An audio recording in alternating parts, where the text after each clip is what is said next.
Scentland, the land of scent. Hello and welcome, it's Chris back with yet another fragrance review, and today we are looking at this fragrance called Pleasures for Men, released by the house of Estee Lauder back in 1997, created by three perfumers, a collaboration of three famous perfumers, Monsieur Delville, Monsieur Vargne, and Monsieur Carlos Benaim have been working on this, okay? So what did they achieve? What is this fragrance all about?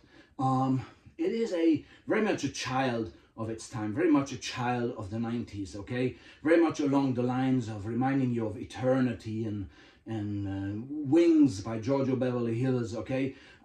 It's green, it's watery, it's fresh, it's lightly woody, and very much enjoyable. It has green notes, it has watery notes as mentioned. It also has a nice fruity nectarine, which gives it a bit of a juicy edge, okay? But it also has a lavender. The lavender here is modern in a 90s way, okay? And but it has further notes of woody notes, ebony tree, for example, or oak moss. It does have a little bit of pinch of oak moss as well.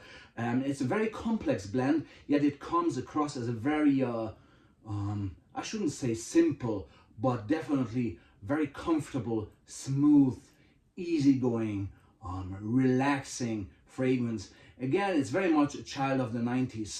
So anybody who likes those fragrances that I've mentioned, or anybody who likes their fragrances aquatic, green, and not too pushy, not too punchy, especially the later versions are not as in your face as many of the fragrances from the 90s were. Still not projecting as well like this one did in 98, for example, or 99 when I used it. It's not exactly the same anymore, but it's still around and it's still very much enjoyable. If you want to have a relaxing fragrance that's just, slightly woody, green, and aquatic, it's like a hug from a good friend. It's very reliable. It definitely puts a smile on your face. It's something for the younger generation, or even the older guys like me, because we are using this for some sort of a nostalgic aspect, okay? And it very much works in that scenario. Although I have to say that I like Eternity from Calvin Klein, Eternity for Men, much better than I do Pleasures, but I still wear Pleasures with pleasure, okay? When I feel like it. It's more sort of a springtime, summer evening or autumn fragrance, in my opinion. It doesn't last as good and doesn't project as well as it did before, but it's still reliable. If you a little bit overspray underneath the shirt, it's still gonna go 5-6 hours with you, okay? And but you're happy to reapply because it's very fresh. It's just fresh, uplifting, and happy.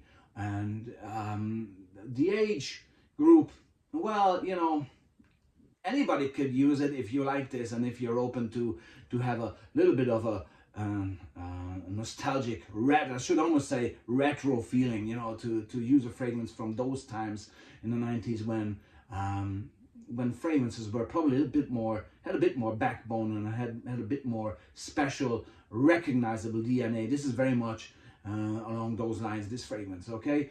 And so that's it, really. I truly applaud Estee Lauder for bringing this out. It's still part of their lineup, still available. It was definitely for a long time a flagship fragrance for them, and so a pleasure is always a pleasure to wear. It has a flanker called Pleasures Intense, I think. I reviewed that like 5-6 years ago, if I remember well, and it has a female version as well. So there's a whole lineup and a flanker, and I wouldn't be very surprised if further flankers of Pleasures would not appear or would appear in the future on the market. Let's see what happens. This was Chris from Scentland with yet another fragrance review, and see you soon. Thanks very much. Bye bye.